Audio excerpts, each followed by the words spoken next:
Method of multipliers में हमें चाहिए दो solutions, initial basic feasible solution और ऑप्टिमल सॉल्यूशन।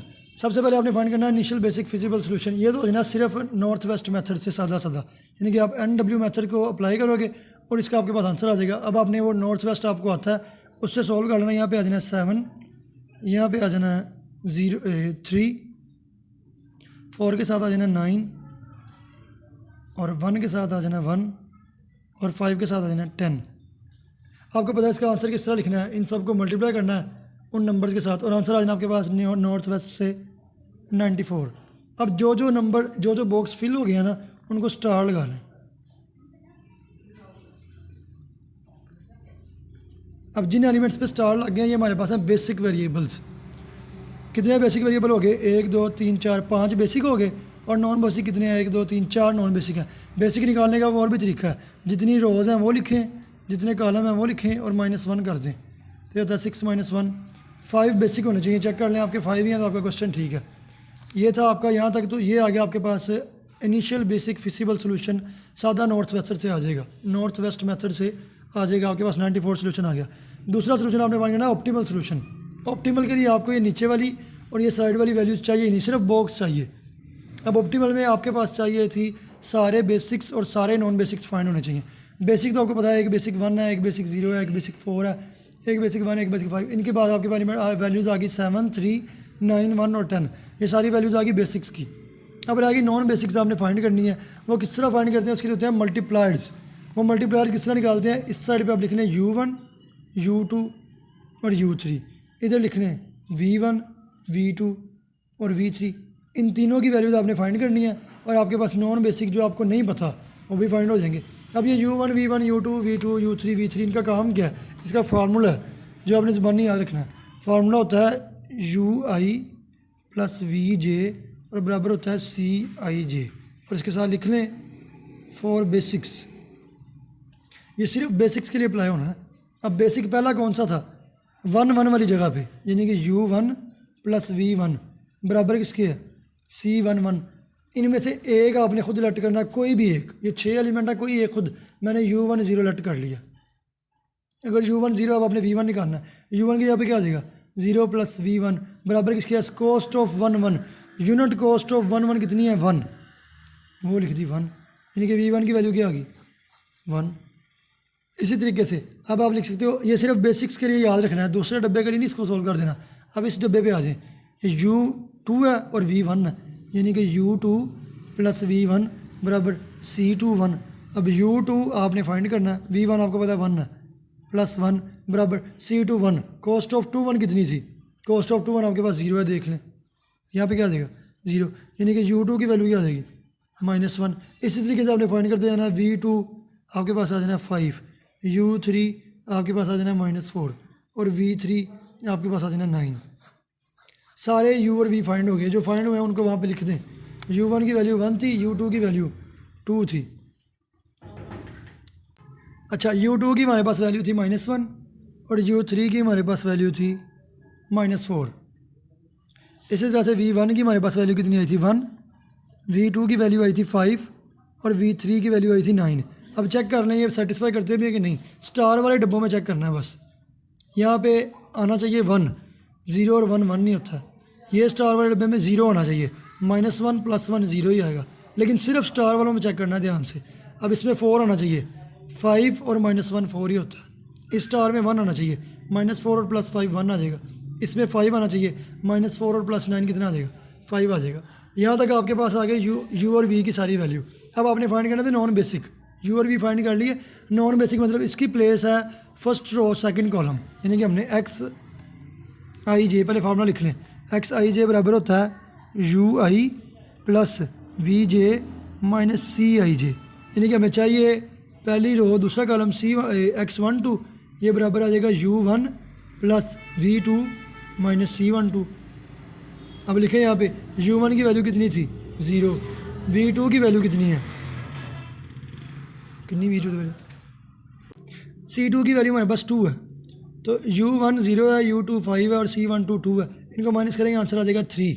उस 3 को जो हमें नहीं पता, यहाँ पे ये नॉन बेसिक नहीं था पता, तो यहाँ पे 3 लिख देंगे। इस तरीके से आपने सारे नॉन बेसिक भी फाइंड कर लिए। जो बेसिक्स थे उनके साथ पहले स्टार लगे हुए हैं और जो नॉन बेसिक है उनके साथ स्टार नहीं लगे हुए। आपने एंटरिंग वेरिएबल और लीविंग वेरिएबल की अब सिलेक्शन करनी है। जिनके साथ स्टार नहीं लगे वो हैं 3, 3, 6 और -6। उनमें सबसे बड़ा नंबर होता है एंटरिंग वेरिएबल। तो ये 6 हमारे पास फिर क्या बन जाएगा, एंटरिंग वेरिएबल। अब करना क्या, एंटरिंग वेरिएबल सेलेक्ट करने के बाद लीविंग के लिए हमें एक लूप बनाना पड़ेगा। लूप किस तरह बनता है कि एंटरिंग वेरिएबल वाले को सबसे पहले कह लें कि ये हमारे पास एक नॉन बेसिक वेरिएबल है। नॉन बेसिक से जाते हैं बेसिक पे, फिर बेसिक से बेसिक, बेसिक से बेसिक चलते जाना और एंड पे फिर नॉन बेसिक पे आके ख़त्म करना। लूप होता ही वो है जो यहाँ से स्टार्ट हुआ है वहीं से ख़त्म हो। अब हमने यहाँ से नॉन बेसिक से आगे पहले बेसिक पे स्टार वाले पे, ठीक है।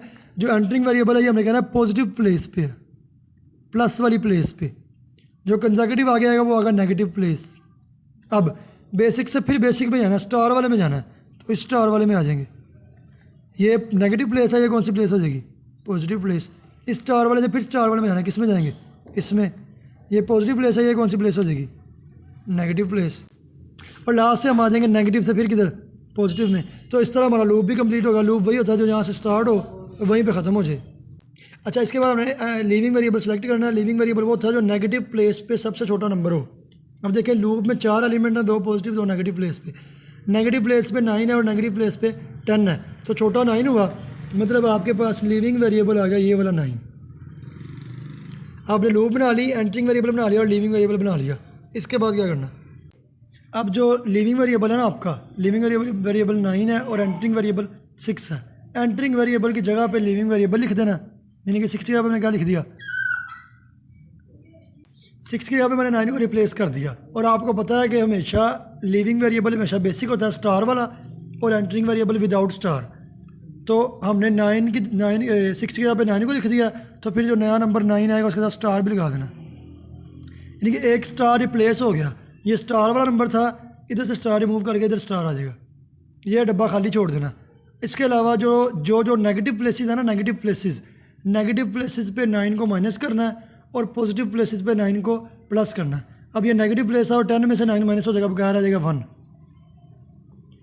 ठीक है। ये पॉजिटिव प्लेस है तो 1 पे 9 ऐड हो जाएगा, यहाँ 1 के साथ क्या बन जाएगा 10।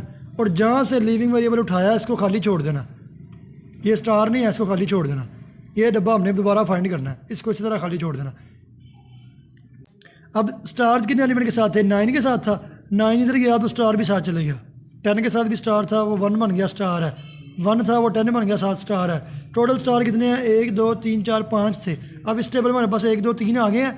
वो स्टार वाले एलिमेंट जो लूप में यूज़ नहीं थे हो रहे वो एज इट इज़ लिख देने। वो स्टार वाले एलिमेंट जो लूप में यूज़ नहीं थे हो रहे वो एज इट इज़ लिख दिए। अब ये हमारे पास एक नया टेबल बन गया। अब आपको समझ लगी होगी एंटरिंग और लीविंग में चेंजिंग क्या करनी है, प्लस माइनस किस तरह करना है, प्लस प्लेस पे प्लस किस तरह करना है और माइनस प्लेस पे माइनस किस तरह करना है।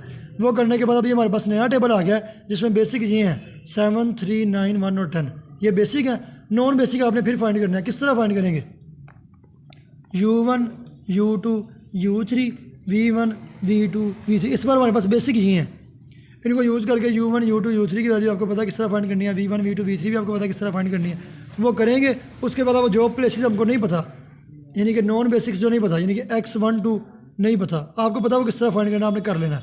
उसके बाद X1 3 नहीं पता, फिर X2 2 नहीं पता, फिर X3 1 नहीं पता, ये सारे आपने फाइंड कर लेने हैं। वो सारे मैंने फाइंड किए हैं, वो सारे नेगेटिव आ जाने हैं। अब आपने इसी तरह X1 2 X1 3 X2 2 X3 1 find करने हैं। वो सारे मेरे पास क्या आ गए, -3 -6 और 0। इनमें कोई पॉजिटिव नहीं है। यही आपका स्टॉपिंग क्राइटेरिया, जब कोई वैल्यू पॉजिटिव ना आए तो क्वेश्चन को स्टॉप कर देना। अब यहाँ पे मतलब इस टेबल में मैं क्वेश्चन को स्टॉप करूँगा, तो स्टॉप करने के बाद आंसर किस तरह लिखना है, स्टार्स वाले नंबर की कैलकुलेशन कर लें। 7 × 1 7 प्लस 3 × 0 0 प्लस 9 × 2 18 प्लस 10 × 1 10 प्लस 5 × 1 5। इनको आपने कैलकुलेट किया तो आपके पास 40 आंसर आ गया। अब आपको दो आंसर्स पूछे हुए थे, एक आपने नॉर्थ वेस्ट से किया था जो कि आंसर आया था 94, ये आपका आंसर नंबर 1। और आंसर नंबर 2 आपको प्रोसीजर समझा दिया, उसका आंसर आ गया 40। ये आंसर नंबर 2, इस तरह आपका ये मेथड कंप्लीट हो गया। इसका एक और क्वेश्चन है, अभी वो देखना है हमने, दूसरा क्वेश्चन, उसमें 2-3 बातें होना बताने वाली। अच्छा, क्वेश्चन नंबर 2 में आप देख रहे हैं हमने यहाँ से एंटरिंग से शुरू किया और यहाँ से 2 रास्ते थे, या इधर जाना या इधर जाना। हम इधर चले गए, ये आ गया पहला बेसिक, फिर बेसिक से बेसिक, फिर बेसिक से बेसिक, ये माइनस साइन प्लस हो जाएगा, प्लस साइन फिर माइनस हो जाएगा। अब यहाँ पे सेंटर में पड़ा ये भी बेसिक है, जो हमारे पास सेंटर में एलिमेंट है वो भी बेसिक है, लेकिन हमने इसको लूप में कंसीडर ही नहीं किया। लूप में वो एलिमेंट कंसीडर करने हैं जहाँ से जाके हम टर्न ले सकें। अब यहाँ से टर्न ले सकते थे इसलिए इसको लूप में कंसीडर किया, फिर यहाँ से फिर टर्न हो रहा है इसलिए इसको भी लूप में कंसीडर किया। अगर आप यहाँ पे ले लें, इसको ले लें, कंसीडर कर लें, तो ये नीचे नहीं आ सकता, क्योंकि हमें पता है हम किसी डब्बे को इस तरह काट नहीं सकते, हमने हॉरिजॉन्टल या वर्टिकली मूव करना है। इसलिए अब यहाँ पे इसके नीचे कोई बेसिक है नहीं, तो हम यहाँ से नीचे नहीं थे आ सकते, इसलिए यहाँ से डायरेक्ट इधर जाएंगे, इसको कंसीडर नहीं किया।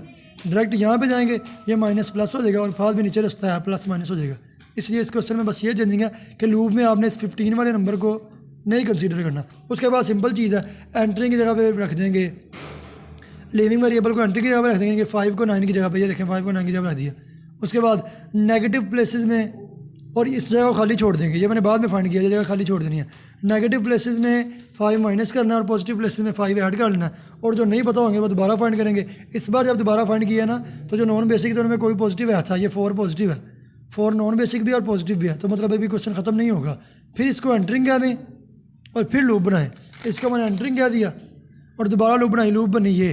फिर नेगेटिव प्लेस पे सबसे छोटा नंबर ले लिया आपने लिविंग, उस लिविंग के बाद फिर जगह अपनी प्लेस की। जब दोबारा नहीं, यानी कि तीसरे टेबल में जब दोबारा नॉन बेसिक फाइंड करेंगे ना, अब जो नॉन बेसिक आएंगे वो सारे नेगेटिव आ जाएंगे। जब नॉन बेसिक सारे नेगेटिव आएंगे तो क्वेश्चन स्टॉप कर देते हैं, यहाँ पे फिर हम सवाल स्टॉप कर देंगे और जो यहाँ पे स्टार्स वाले हैं उनको सॉल्व करेंगे तो आपके पास कॉस्ट आ जाएगी 435। दूसरे सवाल में बस ये चेंज, यानी कि बताने का मकसद ये है कि यहाँ पे इस स्टार वाले एलिमेंट को कंसीडर ही नहीं किया। क्यों? क्योंकि यहाँ से लूप का रास्ता नीचे नहीं बेंड होता, जहाँ से बेंडिंग होनी है उसको कंसीडर करना है, अगर वो सेंटर में आएगा उसको छोड़ के आगे चले जाना। यहाँ से डायरेक्ट यहाँ पे जाएंगे फिर ऐसे आएंगे।